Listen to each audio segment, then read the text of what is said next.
Bonjour, j'espère que vous allez bien. Aujourd'hui, j'aimerais vous proposer un exemple d'interprétation avec l'oracle aux origines de l'Anna, que je vous ai présenté d'ailleurs sur ma chaîne, si vous voulez le découvrir en détail.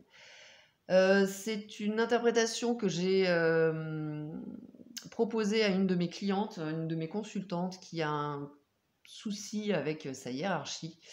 Et j'avais donc imaginé ce protocole pour déterminer les conséquences d'une basse et d'une haute estime de soi.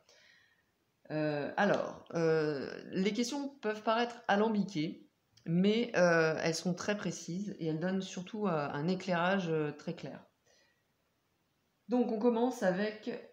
Alors oui, c'est une consultante que je vais appeler Julie. Je vais changer son prénom, bien entendu.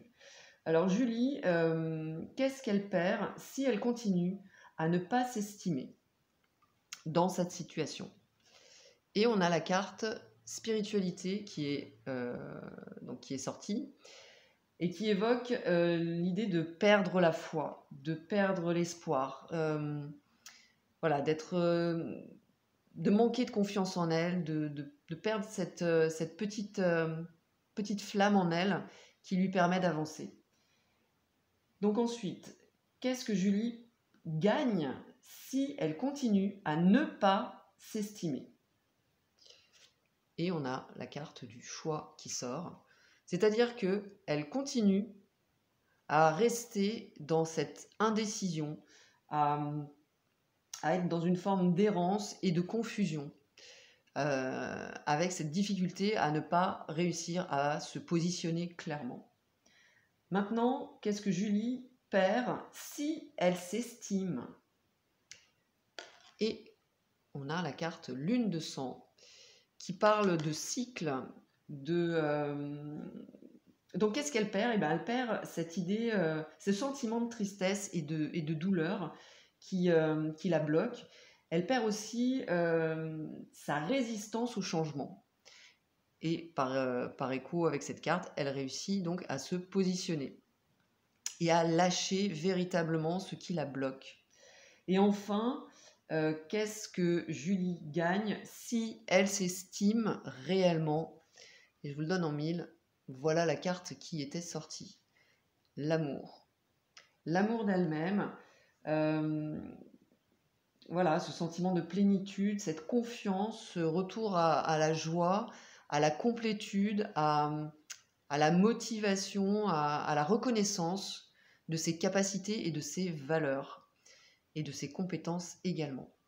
Et pour terminer, j'avais ajouté cette carte, donc quelle première action mettre en place pour s'estimer, donc pour aller vers cette énergie. Et on a la carte habitation qui était sortie, qui conseille donc de